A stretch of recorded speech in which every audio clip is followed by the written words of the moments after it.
In this case study, customer is looking for a Cisco Jabber replacement in the mobile. They want to eliminate Cisco Mobile and Remote Access Solution, Cisco MRA, which has a cumbersome design and has some security flaws. Customer wants to avoid using any SIP endpoints like Cisco Jabber mobile app over the public internet and use the WebRTC instead, which is much more secure and purely created for internet use, so that they don't need expressway or any complicated security feature on their network. Users are not call center agents, they are just standard users. In fact, they are VIPs. That's why they need to be accessible in a reliable manner on the mobile. They set themselves not available, and the call routing can send the calls to their assistants or other destinations.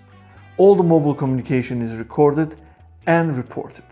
Comstice mobile softphone can work as a standalone application without any call center or finesse features. It has its own built-in IVR with speech recognition and text-to-speech, so you can create contact flows on the fly. Everything either hosted on your network or Comstice can host it as well. Check out comstice.com/mobile for more information and request a callback.